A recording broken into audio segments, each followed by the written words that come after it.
Le premier nom donné dans la Bible au Saint-Esprit se trouve dans Romains 1,4. Déclaré fils de Dieu avec puissance, selon l'esprit de sainteté, par sa résurrection d'entre les morts. C'est le premier nom que je trouve, l'esprit de sainteté, ou Saint-Esprit. Ce nom lui a été donné afin que nous puissions comprendre la signification de la sainteté de Dieu, afin que nous devenions saints comme Dieu est saint. Ceci est la norme de Dieu pour vous et moi. Selon 1 Pierre 1,16, Dieu affirme par son serviteur, « Vous serez saints car je suis saint ». Nous devons être saints comme lui-même et non pas comme Pierre ou Jean ou Paul ou Daniel ou Ésaïe ou Moïse. Dieu dit, soyez saints comme je suis saint. Nous avons devant nous cette norme élevée, la sainteté de Dieu, selon Hébreux 12,10. Nos pères nous châtiaient pour peu de jours comme ils le trouvaient bon, mais Dieu nous châtie pour notre bien, afin que nous participions à sa sainteté. La sainteté est la norme de Dieu, et personne ne peut atteindre une norme aussi élevée par des moyens humains. Nous ne pouvons l'atteindre par la volonté, par la connaissance, par le jeûne, par les larmes ou par tout autre moyen.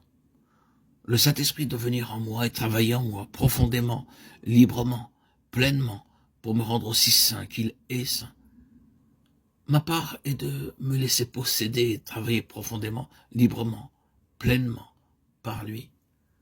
Seigneur, mes mains sont à ton service, mes pieds sont à ta disposition, tous mes membres t'obéiront sans regarder aux hommes. Nous devons être possédés par lui, afin que le Saint-Esprit nous saisisse. Car ce n'est pas nous qui le saisissons. Certaines personnes s'imaginent qu'en vivant dans un endroit tranquille, elles deviendront plus saintes. C'est pourquoi autrefois, beaucoup entrèrent dans les ordres. Mais c'était une fausse conception. En vivant dans un endroit retiré, sans voir personne, l'homme ne devient pas plus saint. Il y avait un homme qui vécut dans une caverne pendant 12 années. Il pensait sincèrement qu'en ne voyant ni homme ni femme et en ne mangeant pas de viande, il deviendrait plus saint. Il passa ainsi 12 années dans la caverne, vivant d'eau, d'herbe et de fruits sauvages.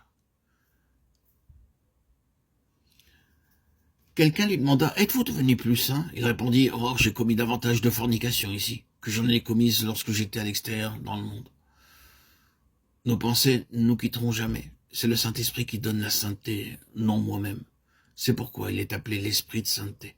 À moins que nous ne soyons prêts à devenir saints, Dieu ne travaillera pas en nous.